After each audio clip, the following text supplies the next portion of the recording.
Greater Shankill Partnership Board, and I've been asked to chair today as part of the Jerry McDonald Memorial Lecture and also as part of the Feile and Football Week.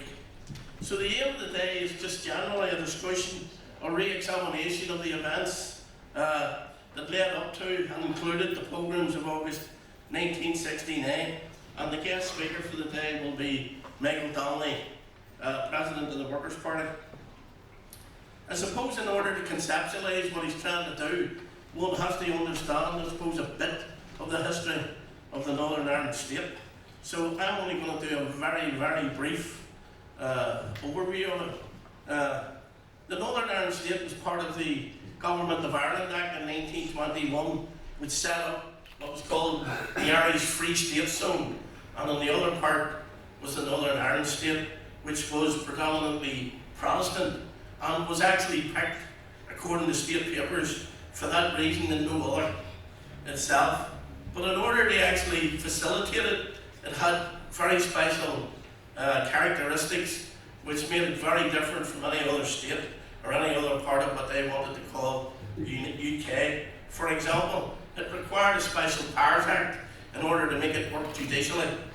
It had a police force that was predominantly unionist, although many would argue that there were 33% of places set aside for the nationalist or Catholic population, and they simply refused to take them up. But apart from that, they also had a special auxiliary force, which of course was the B and C specials themselves. It also had a voting pattern that gave priority to people, for example, who had property ownership, and in the main, that was unionist, and in particular unionist, not working class unionist. The public allocation of housing was left with public corporations. Many people within Northern Ireland who argued, and they had a point, that Northern Ireland was never going to be reformed without violence itself. And indeed, there were many people in the Republican movement who, even after the abject failures of military action from 1916 through to 1956, that argued that the Northern Ireland state was irreformable and had set their heads firmly against things like the Civil Rights Movement or any other mass movement that would have been established to reform Northern Ireland peacefully. So those are basically the arguments around it. So I think there are 5 key things which, if you're going to talk about the necessity for violence, we need to understand the Government of Ireland Act and why it chose the 6 counties. Again, as I said, mainly because they were unionists. The 1947 Education Act, it was passed in 1944, but it didn't come into force here until 1947. And the reason why I personally think that was so significant was that for the first time it gave secondary education and then university education to Catholics and nationalists, and the results of that weren't seen for 20 years until the 1960s, when you see lots of Catholics screaming out of universities with an education and demanding that, as well as having educational rights, they also wanted political rights.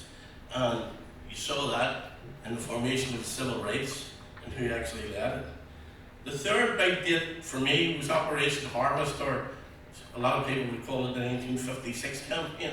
And the reason why I think that's so important in the history of the Northern Ireland state is that the Republican movement in the 60s said that they'd had enough of military action, that they had enough of failures, and they needed to establish a broader base that would allow people to vote for Republican ideals, or at least to espouse them. And that's where this comes in about the reform of Northern Ireland. I think also one big special date was in 1967, which was the formation of the Civil Rights Association itself.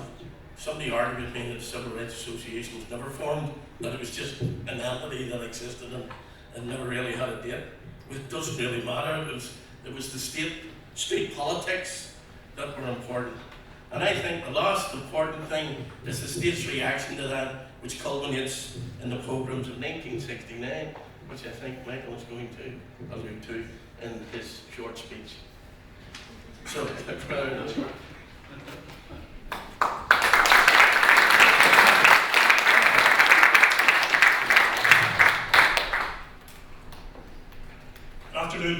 folks, comrades, friends.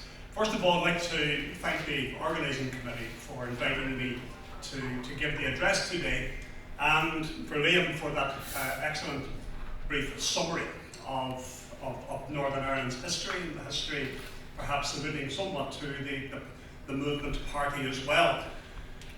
So what I'll be focusing on is in fact the Republican movement and its response to the issues that arose, and the extent to which we were not impartial bystanders in a process that evolved, and we were integral to much of what happened in that period. And I think that needs to be said first of all is that what happened in places like Derry and Belfast throughout 1969, and especially in the month of August of that year, has long been viewed as constituting a major watershed in the politics of both the Republican movement as well as the wider politics of the island of Ireland, and particularly within Northern Ireland itself. And even merely to say that, it would be something of an understatement, given the enormity and the significance of the events that happened in both of those cities and outside of it at that particular time, and indeed since. It ushered in levels of violence, death, and destruction of a sinister kind that was frequently and even enthusiastically fueled by those cynical few who saw personal political profit to be gained through stirring up the deep-seated mutual suspicions of much of the population into perpetrating, tolerating, and even openly supporting the most shocking levels of sectarian violence.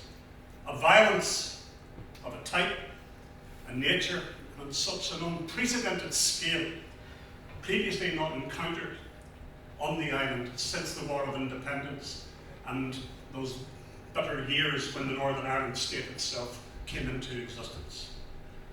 And I know as well that there are many personal and community stories that have been told, and just as many perhaps that are untold and should be told.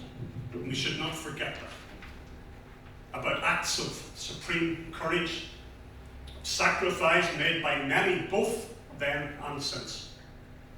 And those horror-filled times must never be forgotten, nor should they ever be casually commented upon. And neither either should they be used in ways to fill younger heads with hatred or contempt. But we must always remember that they were indeed the most deadly of days, the most deadly of times. And during them, many innocent people lost their homes, their livelihoods, their freedom. Many lives are physically and mentally mutilated as well. And many died. They were dark, they were deadly days.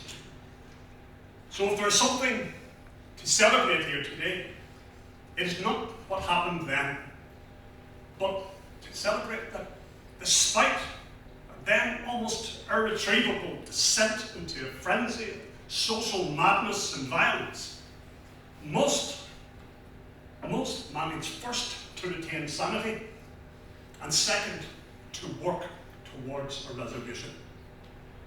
There were, of course, many different and divergent paths taken by different people at that time. And it's not my intention today either to detract from or attack those who did not take the path that we took in what is now the Workers' Party. Rather, what I wish to look at, what I hope to look at briefly today, is to broadly outline the major changes that led to the establishment of the party and the reasoning that lay behind what were, for the time and circumstances, quite monumental decisions. Decisions, and indeed associated actions that went far beyond what could be called mere tactical innovations. And what is particularly important in my discussion is to note that the roots of the most radical and major shift in the thinking, as well as changes in the overall political direction of the Republican movement that some date back to them, began in reality well before the events of 1969. And it's precisely to that I want to now turn my attention.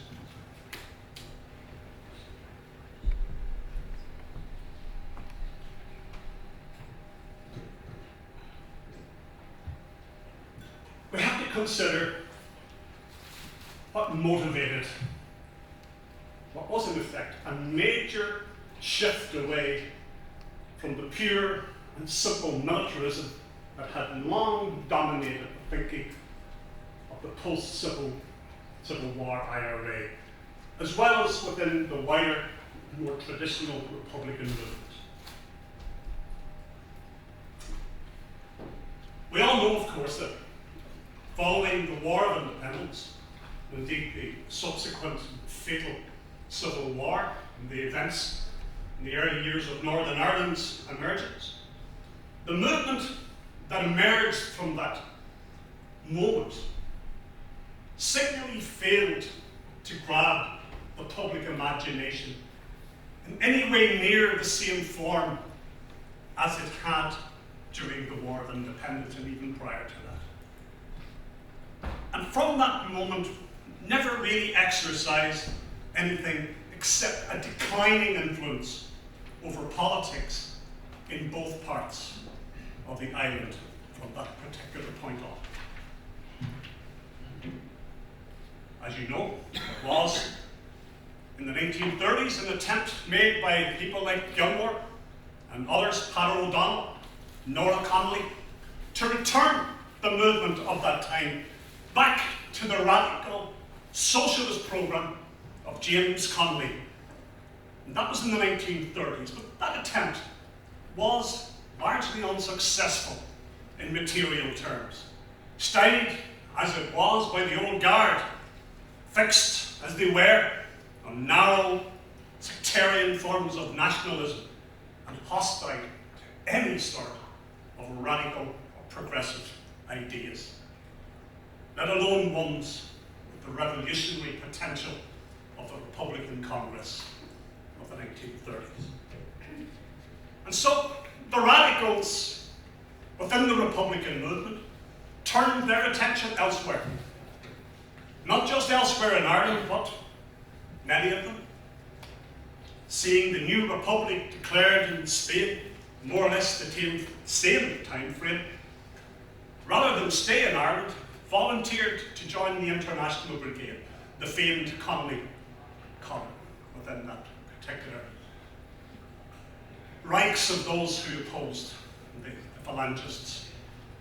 And they courageously and selflessly went to help the Spanish Republican government of the time to defend the fledgling republic against the fanatical fascist phalangists of Franco, who were devoutly aided and abetted, of course, by the Spanish Catholic hierarchy. And so, in Ireland, an opportunity for the movement to return once again to its true radical roots had passed.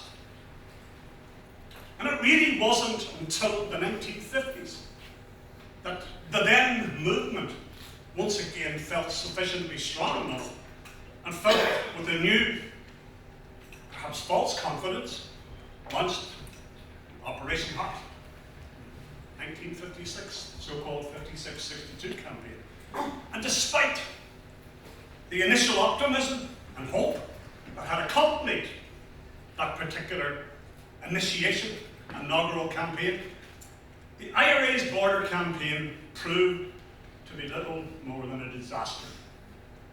And as an internal IRA document later conceded, the then leadership itself acknowledged had hopelessly overestimated not only its capacity to mount the campaign, but it had completely miscalculated the extent degree of popular support that existed, not only for the campaign, but for the movement itself.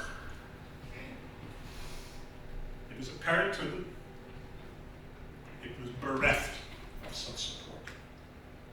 And amongst other things stated in the document, it referred to what it called, quote, a dwindling public support both north and south, making it virtually impossible for men to operate on guerrilla lines. One of the basic ingredients for a successful guerrilla campaign is the support of wide sections of the people. It went on, this comes only from an awareness and understanding of the reasons and nature of the struggle. It also stated it was not enough to have modern weapons and the best of young Irishmen if the people did not understand the nature of the freedom for which they were fighting, and that this freedom we talk about is worthy of their support, because it is for them we fight. It is for the establishment of a social system that is going to provide them with the opportunity and means to develop all that is best in them and the nation. Unquote. For its time, a profound insight to its own weaknesses.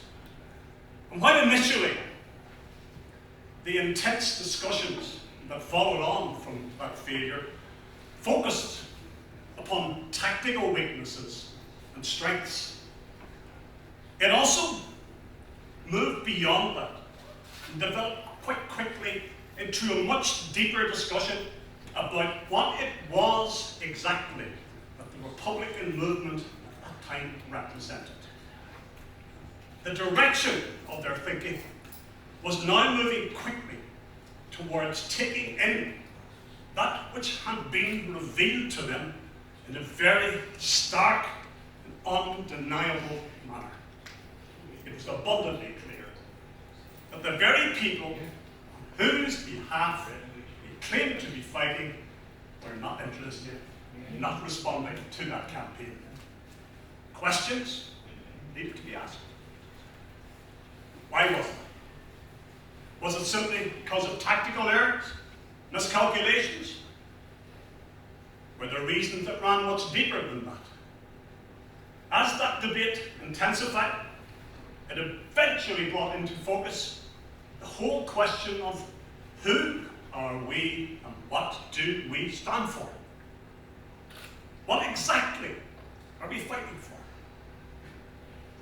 And if the people are not with us, then why not? And how do we capture the people? In addressing that lack of popular support, the then Republican movement by then, under the leadership of people like Cathal Goulding, Sean Garland, and Billy McMillan, Liam McMillan in Belfast, increasingly argued that its popular support was now an essential prerequisite for any future campaign.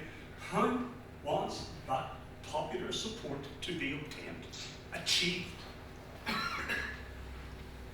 In this then, really the first critical examination of the Republican movement, its aims and objectives, since the IRA Army Convention of the 1930s, and of course the ill-fated Republican Congress in the same time frame, I think 1934. One of the first conclusions they came to in that discussion was this: it would not come through elitist forms of militarism or daring deeds of individual heroism. They were not, I should point out, saying that militarism in itself was per se wrong, but that any further militarism had to rest upon a strong popular base and be exercised in support of, and not apart from, a radical and indeed revolutionary socio-economic and political program. If it were not, it would not only be pointless and directionless, it would also be completely, utterly self-defeating, and ultimately doomed to the same abysmal failure as the earlier unprepared border campaign. So as that internal critique and self-examination not only continued, but deepened and intensified, they increasingly focused upon the whole nature of what that freedom, so frequently invoked and taken for granted in Republican propaganda and statements, actually represented in their specific time and space, their contemporary era. They were seeking to tease it out further, to look at it in its fullest possible sense, and fullest possible range of meanings, to tease out its implications in concrete, more specific ways and terms. Ones that would hold a greater, deeper resonance, that would be more profound, and would have greater practical meanings for working people in their daily lives and struggles. If the freedom they were fighting for was to have values and meanings relevant to the people, then it had to mean significantly more than dancing Cadies at De Valera's mythical crossroads. In short, the Republican movement had to finally free itself from that suffocating, debilitating clutches of narrow nationalism. The issues then in both parts of Ireland were starkly clear. Poverty, unemployment, low wages, lack of proper accommodation and houses, and all as a consequence of social exploitation. Exploitation along naked class lines. It was those issues, along, of course, the existence of a deeply sectarian and conservative state in Northern Ireland, and an equally conservative state in the south of Ireland. These were the stark political realities of the time. And so, for the Republican movement to become relevant again, it would have to, at the very least, frame its future actions, its future activities around those very issues. They simply could not be ignored. It now understood clearly that in its failure to so frame its actions in the ill-fated border campaign, it had been seen as completely and utterly irrelevant by the very people whose interests they had imagined they had fought for.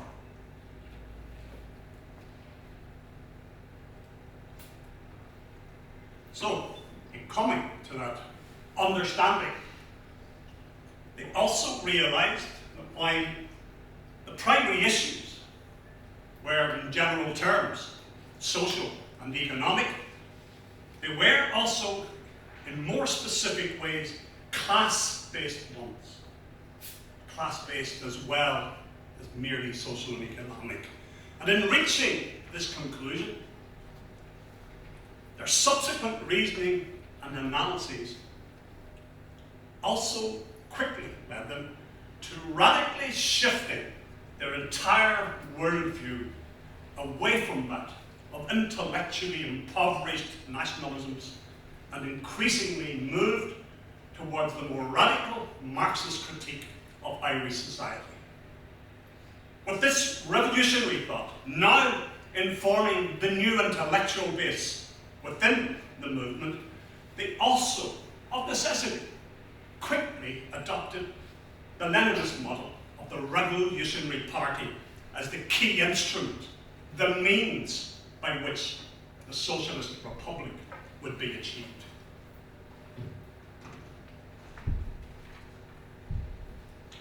In the immediate period following the failed border campaign, this represented a crucial, critical moment for the then Republican movement. And what had begun initially as a review and intended originally as a critical examination of purely tactical matters had shifted quite radically towards what can only be described as a defining and pivotal moment in the history and development of the Republican movement.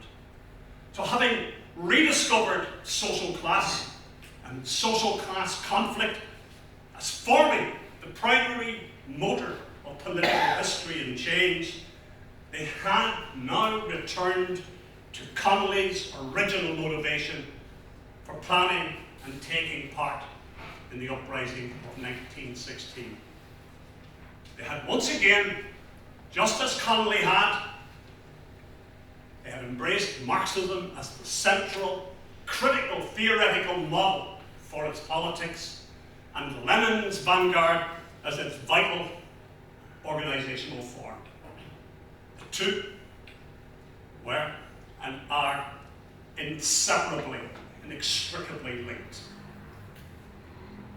And so, what had, in effect, initially had started off as a review of tactics, had ended, resulted in a completely new form of strategic political thinking. And in real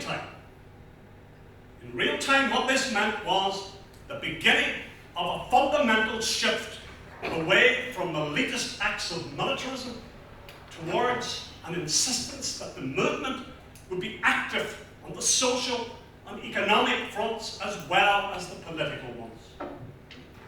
It meant too that individual members of the movement would from now on be expected to become active within their communities, the very issues that were confronting working class people, working with them, organizing them, agitating with them for change, for rights, for jobs, for houses, homes, etc. In short, actively working with and on behalf of them, and always seeking both to radicalize them and to mobilize them into activism to be an integral part of their own struggle. They fully understood that the social and the economic were inseparable from the political, and none could be confronted in isolation.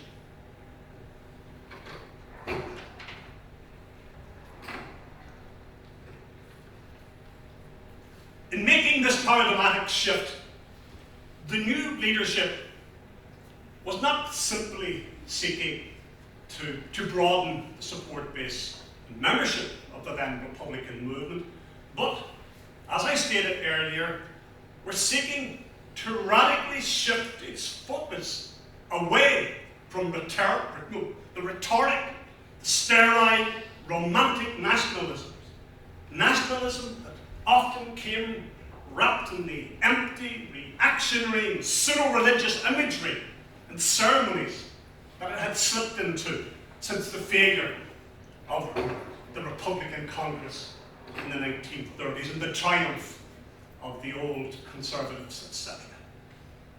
They were seeking to recover James Connolly's radical Marxism, a Marxism that had long been buried under the rubble and debris of the Irish Civil War, the Easter Rising, etc. As Joe Lee, the historian, said once, whatever phoenix arose from the ashes of 1916 certainly didn't unfold the red flag. And they wanted to inject that radicalism once again back into the body politic of Irish politics and to provide a new revolutionary vision for the future. It meant also asserting the primacy of radical politics over pure militarism, of popular mobilization rather than egotistical elitism, And in taking that route, it also pushed them into the whole area of human and civil liberties. And it was this interaction between the movement shifting not just its focus, but also its primary ideological base in order to be relevant to the working class people it sought to lead, and engaging directly with the social and political context. It was that ultimately, in the context of the Northern Ireland state, gave rise not just to the idea, but the need for a civil rights movement. Indeed, given the inherent sectarian bias of the then Northern Ireland state, they viewed such a movement as a strategic and essential preliminary stage towards the development of full class consciousness, not just in Northern Ireland, but all Ireland at that time. And only by taking the struggle in that direction at that time would one of the major barriers to full class consciousness, namely a deeply divided working class, be actually challenged, and a major obstacle to class unity fought for and achieved.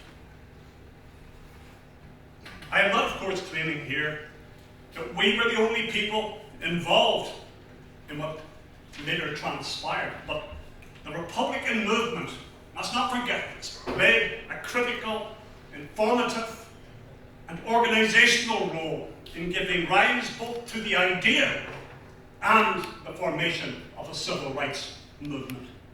Indeed, Billy McMillan was on the original founding committee and was actually one of the three-person group, the triumvirate, if you like, that drew up its first, what amounted to a constitution in 1967.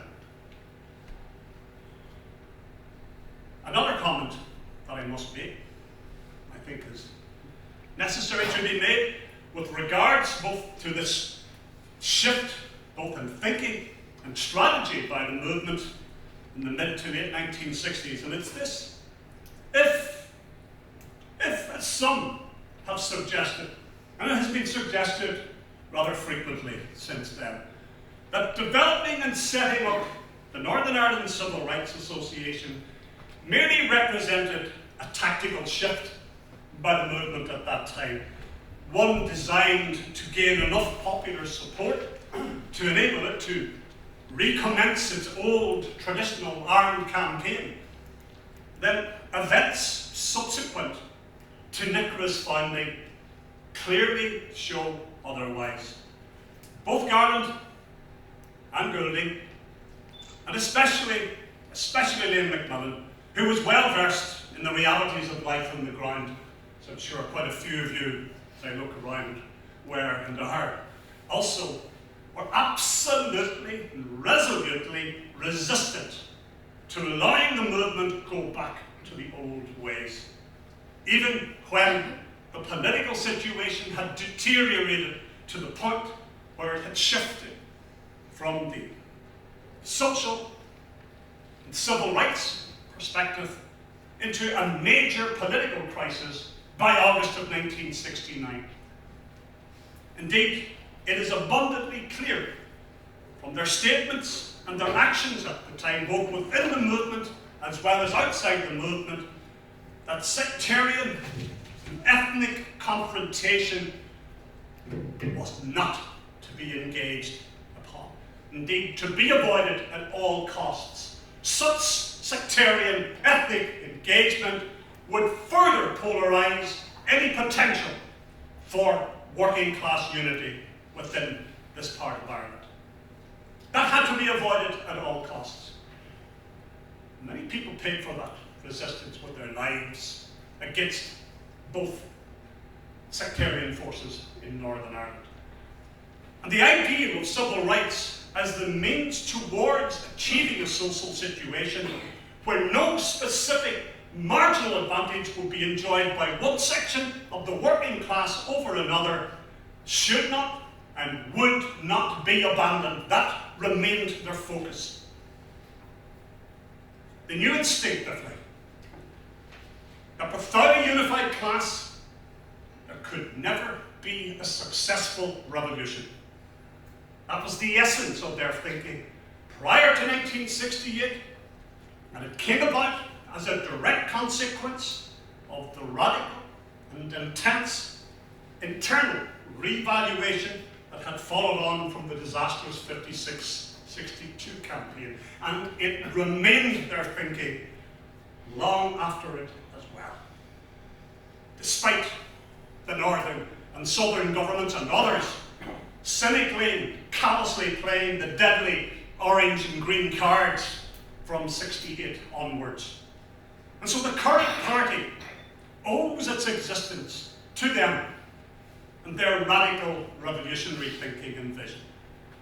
Garland, Gooding, Macmillan, along with many others, Ezio Hagan, Malachi McGurn, etc., what they identified as the way forward back then in the 1960s, and their subsequent imaginative re-engaging once again with Connolly's radical Marxism is still for us, remains for us, and ought to be for us the one true path towards finally resolving all the socio-economic and the political contradictions that bedevil both parts of this country.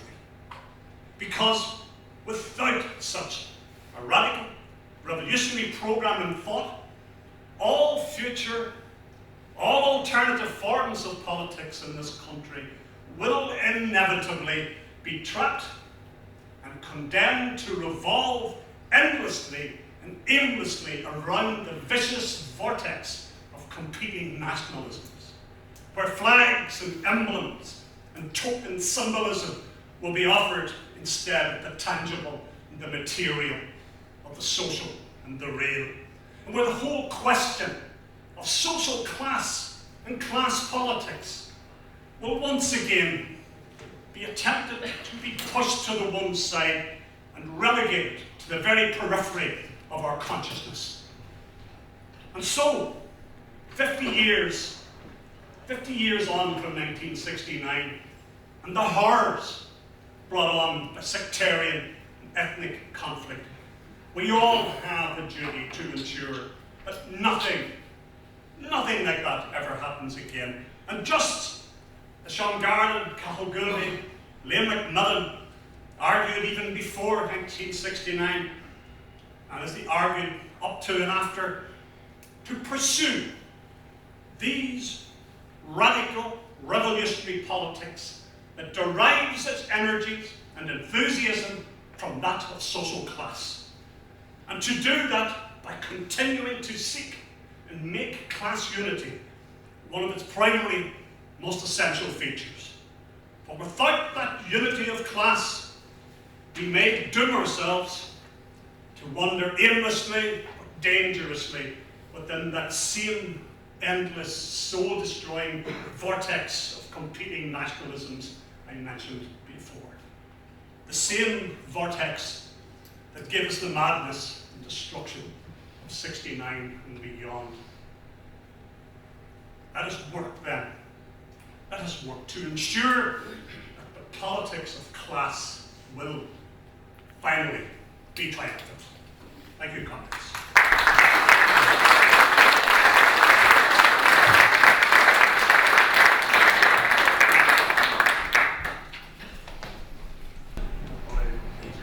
Hopefully, the guys that we were talking about put themselves out on a limb, and no doubt, I believe every bit that they believe passionately in peace. In fact, they went out on a limb for peace.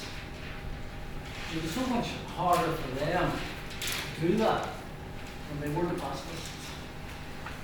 They weren't pacifists.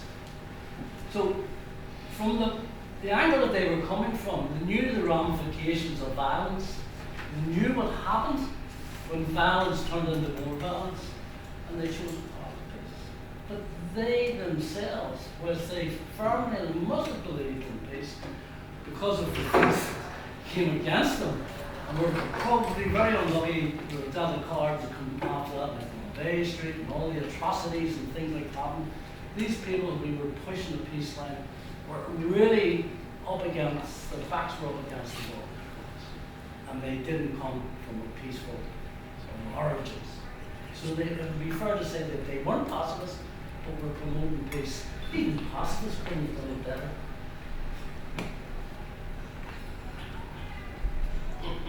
Do you know what I'm saying? Brought people on the streets in 1968 to protest for civil rights. Do you think they simply underestimated the response that was going to come from a sectarian state towards the people on the streets? Or their perceived supporters? Did they just not think about it? And therefore, what really happened in '69 was that they left them defenseless But that, in the face of the state. that could be said that they did, and they were, They did. Iran led, you know, this type of thing. The Dura Street riots, the standing for elections in 1964, the state of the organisation that they had pushed towards peace, even though they were not pacifist, etc. It's this whole thing that it was harder for them to bring, and then everybody was on the street. When you bring out, you don't say, are you with us or not? Are you going to be a riot or a good riot or what can't, you know, people come on the streets, all the rules and regulations are out of them. I add one thing to that. I think there's two things I have stated that the movement, particularly led by Donnelly, Garland, McMullen, Malachy McCurran and people, etc., they were instrumental in setting up the Northern Ireland Civil Rights Association, but bearing in mind, we all choose actions, and we choose things, and sometimes very quickly after making that choice, that which comes into being through our choice is no longer fully within our control. And within the Northern Ireland Civil Rights Organisation at that time, people often wonder why it took them nearly a year to actually organise protests. And it wasn't because they were foolish, they didn't know what they were doing. There were clear divisions within the new Northern Ireland Civil Rights Association, and indeed there was a conscious decision, as far as I'm aware from my discussions with people at that time, that one of the big concerns was that too many people from the Republican movement would be involved, therefore it would be easily seen as some sort of front. That was the last thing we took. There was a particular reason for insisting civil rights given front stage, as it were, at that particular time. But there was concern within the Northern Ireland Civil Rights that if public demonstrations, in other words, it's quite clear that the model was the Black Civil Rights Movement in America. And look at the ill-fated Born Pollitt March, you know, the Long March, Alabama, etc., etc. I mean, deliberately designed to attract sectarian attack. And that's even the very route was chosen to ensure that would happen. But that was the People's Democracy. It was not the Northern Ireland Civil Rights Association. And indeed, I say it here and now by a man who now is seen as a peace activist and human rights activist, Michael Farrell, was one of the key instigators of that route. And anyway, and so once civil rights took to the streets, the movement was no longer in control. It was no longer in control. In fact, in many instances, as in the Coal Island Dungannon one, other people here can testify who were at it, was that the then IRA provided stewards for trying to stop confrontation, etc. But it was a Pandora's box. When it opened, it was not the fault of the then movement, but it was a situation that simply spiraled out of control, partly because of the failure of a state to respond adequately to it, but it was a failure of system. So I don't think that there was some sort of grand scheme devised by anyone within the Republican movement. Would that they had such, great foresight, etc. They didn't have it. So I think that this is one of those moments in history when things did not go the way that people thought they would go. And in some respects, what people call if you take 1994 and 1998 as the settlement of the post-69 troubles, etc. In many respects, between 69 and 94, they've simply gone back to where the argument was in 68, 69 about reform of the state. That's all. That's all. You know, just a few thousand deaths later, etc. Anyway, I think I've said enough on that. Yeah, just to develop that ever so slightly, it was not the aim of those people in republicanism at that time to bring violence to the street. I worked in shorts at the time, long trousers, but in the aircraft factory, and I was in there in 1964. Left in 71, and I left because it was time to get out, you know, as much as anything else. But the blame for the violence on the streets must lie firmly with the unionist administration of the day and their failure to protect citizens looking for democratic rights. Now, the IRA of the day was not in a position to defend the people, because it was never its intention to enter into an armed conflict. Instead, it was to unite, as Michael has said, the working class. And as I say, I draw again on my experiences in the aircraft factory. Very, very difficult to unite the working class in that factory. The first thing I was asked was, did I play sports? And of course, I thought I'd be smart, and I didn't say I played that. Of course, in Miriam's story, I said, that's for your opinion. You know, that this was the ethos of the day. And I would stress that the Republic movement at that time were not out to create an armed conflict. The violence at the time can be led firmly at the big White House in Stormont and unionist politicians. And it's a pity, and efforts were made to reach out to loyalist working class. And still go on, and went on very much at that time. But they failed because of sectarian activities by the like of Ian Paisley and Major Robin Bundy and others. But I can't sit here comfortably and say that the IRA of the day didn't defend people, because it was never an intention to create an armed conflict. Anybody else? You know, it's easy to sit today staring at a crystal ball. In hindsight, there was no crystal ball in 1967. When the Republican movement sat down in the early part of the 60s, it said to decide how to democratize the 6-county state and to eradicate sectarianism. And it took them 5 years before they decided to become involved and become the backbone of the Northern Ireland Civil Rights Association. And remember that name, Northern Ireland Civil Rights Association, purely within the Northern Ireland state and to democratise the Northern Ireland state. If the Northern Ireland Civil Rights Association hadn't been formed in '67 and hadn't taken to the streets, we must face that question. Would it have taken longer for Stormont to fall as it did in '72? Or could it have taken slightly longer but without the violence? None of us will ever know that. We can't. But the people who led the Republican movement in the 60s took a decision with the facts that they had. They didn't see the rise of the PDs. Maybe they should have. But it's the PDs. I'm just reading in the Irish News this past couple of months, Phoenix column about leading up to '69 and some of the stuff the PDs got up to. It's ridiculous. Some of the statements they were making was ridiculous. Final civil rights period in Europe before troubles broke out in August, when the tenders were attacked at Newry Canal, was organised and orchestrated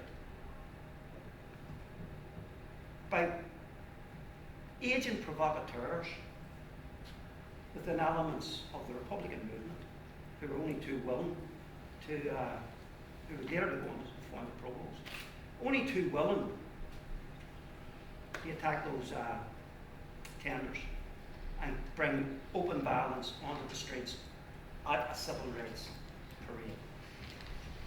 And it stopped then because people seen what was happening. There was one individual called George Points who was quite high up in the IRA at the time along the border. Was one of the people who organised that attack on the tenders.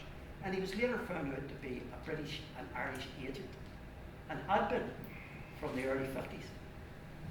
He was taken away by the British government. But he was an agent provocateur. That's what Europe is. Nobody could see these things or know that they were going to happen. People took decisions at the time. And even if the IRA had been 100 times better armed than what it was, it still couldn't have challenged the power of the B specialists and the firepower of the B specialists and the British Army, or sorry, the RUC. Couldn't have challenged it. But the Republican movement at the time, with the facts that it had, did what it could to destroy sectarianism and destroy to democratise the six-county state for its place, and it wanted to do that to create a secular socialist republic. Nobody's apologising for that. That was one of the reasons we did it. But there's no crystal ball. Nobody knows what's going to happen. That was only photograph of the Black Mariahs getting through into the canal. You should see the people who were doing it. Sorry. I was one of them. So the agent provocateur, I was a normal. bit strong. And yes, they're normal too. Maybe just going back to what you said there about the PD's march from Belfast to Derry. I think the context has to be put into that. Insofar as we're talking about young people and whatever else, we're in the context of all sorts of revolutionary movements that were going on around Europe and Mexico and all those sorts of things. It sort of picked up a wee bit that you're saying about the route that they chose was deliberately sectarian. This is County Antrim. They have to get to County Derry somehow, and County Antrim is overwhelmingly Protestant unionist. I don't think there's anything overly provocative. No, there was two routes. Duncannon, Strabane, Yeah, but let me finish. They weren't being overly provocative by assuming that they could walk on a road from one place to another place in a small statement. I don't think that's asking for the moon on a stick. And then in terms of contextualising what this fellow's saying about that in Newry, the civil rights marchers did finally have enough of getting barred. Is that not inevitable? Is that not understandable? Whenever you look at the likes of Feile McCluskey, who'd been beaten to death, 66 years old, he was hardly leading the line in the rioting at 66, beaten to death. Well, it's not just the rhythm and basic and all that, there's something else as well. Let me finish. Now, obviously, you can give it up. You know, Samuel Devaney, not exactly leading the line in the rioting, whenever he's beaten in his own living room and subsequently died. People were responding to events. It was ratcheting up. But the bottom line, rather than blaming the protesters, the people who were looking for civil rights, Martin Luther King looked for confrontation at times too. He looked for those images, those black and white images, those grainy images of protesters getting barred and dog settlements. He looked for them too, the same way as the 5th of October '68. Eamon McCann and them ones. They were looking for that. They were wanting to show just how toxic, how cancerous a statelet is. And if a statelet can't have a small protest, 5th of October '68, of 300-400 people, without 100 people getting trailed off to the hospital, there's something deeply wrong with this statelet. See, there's almost a wee bit of victim blaming going on here, Asian provocateurs and whatever else. Obviously, nobody has got complete control. When the people take to the streets, nobody has complete control in every aspect of that. But whenever you're always justifying the state and the B specials and the RUC and all that their repression was because of Asian provocateur or the ultra-left were doing this or they were picking a sectarian route, that seems very self-defeating there, lads. Okay, but listen, first of all, that's a very rhetorical question, not a statement. I base what I say not on simply on the route, but I interviewed someone who was actually at the meeting to plan that particular event. And there's a long history to that. It was, as I say, the Queen's students, and it was a meeting in Queen's, just outside Queen's. And the decision was taken to have the march. And later they adjourned back, I think they went back to Farrell's house, Michael Farrell's house. And at that meeting, someone pointed out, but, you know, that route is more likely to be confrontational because it goes through far more Protestant areas than going this way. And allegedly, Feile said precisely. So I'm basing the fact that the route was chosen to maximise the chances of conflict. And given that the desire by the civil rights movement was not simply to expose the sectarian nature of the state. People knew that. It didn't need to be exposed. What they were seeking was its change, reforms. That's what they were seeking. And on that basis, the actions by the People's Democracy at that time were actually, they ran counter to what was the desire within the wider civil rights movement at that particular time. That was the end of 1968 going into 1969. And it set the tone. It set the tone for ethnic confrontation that, as far as the Republican movement was concerned, had to be avoided. If there was one thing that the Republican movement knew, was that once it went down that route, it would be very, very difficult to control it. And that proved to be true. And indeed,